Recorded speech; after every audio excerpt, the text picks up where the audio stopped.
হাই viewers, আপোনালোকৰ যদি police report download কৰিব লাগে কেনেকৈ ডাউনলোড কৰিব মই আজি স্টেপ বাই স্টেপ দেখাই যাম।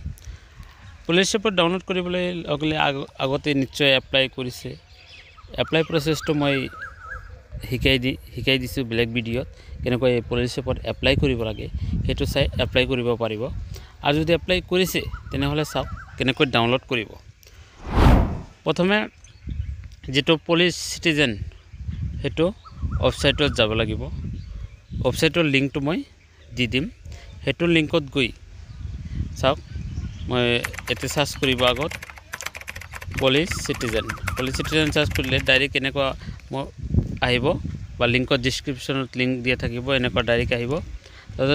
যেহেতু এপ্লাই কৰা আছে আগত, এপ্লাই কৰা নাথাকিলে এইটো পেজ ৰেজিষ্টাৰ নাও ফিল কৰিব। আৰু যদি এপ্লাই কৰা আছে ডাউনলোড কৰিব খুজে তেনেহ'লে ওপৰত লগইন বটন আছে, লগইন বটনত ক্লিক কৰিব।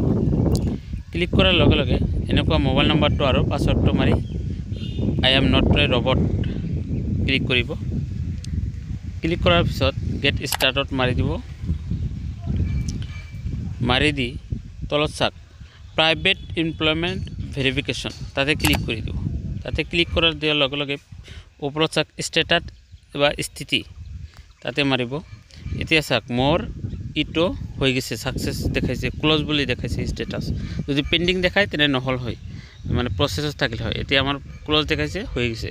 তলত চাওক ডাউনলোড ফাইল, এতে ক্লোজত ক্লিক কৰিলে ডাউনলোড ফাইল মাৰি দিলেই মানে আমাৰ কিন্তু পুলিচ ৰিপৰ্ট যেটো হেতু আমাৰ ডাউনলোড হৈ আছে।